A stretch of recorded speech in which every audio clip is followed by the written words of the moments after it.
Pour la première fois, après les rappels des ananas fruits du Bénin des deux circuits de distribution en France, au mois de juin dernier, les cadres du ministère de l'Agriculture se sont adressés à la presse ce vendredi 12 juillet. C'était l'occasion pour ces autorités d'apporter des clarifications sur ces faits qui, depuis quelques semaines, alimentent des polémiques sur la sécurité sanitaire des aliments et suscitent l'inquiétude des consommateurs béninois et étrangers en général.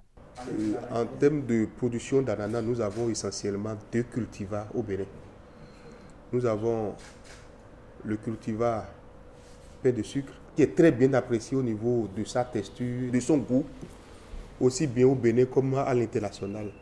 À côté de ce cultivar, nous avons la cayenne lisse qui est moins sucrée que le pain de sucre, mais a ses avantages également au point de vue de la transformation ainsi qu'au niveau de la commercialisation. Les consommateurs européens ont une certaine préférence pour l'ananas fruit, qui est la coloration jaune, aussi bien de la peau du fruit que de la chair du fruit, qui nous amène à faire dans le processus de production un traitement spécifique pour conférer cette coloration jaune au fruit. Pour que le fruit soit accepté au niveau international, la limite maximum tolérée par la réglementation européenne du reste de ce produit étreint sur le fruit ne doit pas excéder 2 mg par kilogramme de fruit.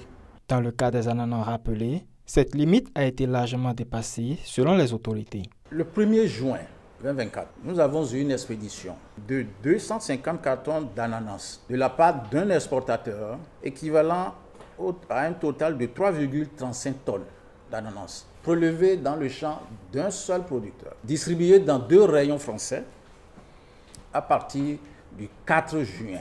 L'un des distributeurs a fait ce qu'on appelle un autocontrôle le 11 juin et les résultats sont sortis le 17 juin et le verdict, c'est que dans 1 kg de cet ananas, d'après les analyses, il y a jusqu'à 5,9 mg de téflon par kilo d'ananas. La seule molécule en cause, c'était le téflon, justement. Et comme c'est un même stock dans 2 rayons, quand on constate qu'il y a un problème, on décrète le rappel dans tous les rayons. Malgré cet incident, le profil risque du Bénin en rapport avec le commerce des denrées alimentaires n'est pas entaché car, selon les autorités, les exportations d'ananas se poursuivent en toute sécurité. Quand on parle de rappel, c'est un phénomène ordinaire qui relève de la vigilance d'un État pour protéger ses concitoyens, ses consommateurs. Aujourd'hui, malgré cet incident qu'on a eu fin juin, nous continuons d'exporter de l'ananas sur le marché européen.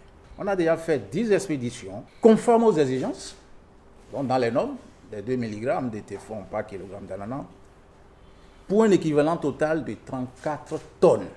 Pour nous, c'est redoubler vigilance et prendre des mesures pour éviter qu'on rentre dans un cycle récurrent de rappel qui peut après nous conduire là où on ne veut pas. Sur la base de ces données, il rassure l'opinion publique que des résolutions sont prises, dont certaines sont en cours d'application, afin de préserver la réputation du Bénin. Le ministère de l'Agriculture a rassuré par ailleurs que la justice poursuit ses enquêtes afin de situer les responsabilités des acteurs impliqués dans les failles qui ont occasionné le rappel des ananas sur le marché européen.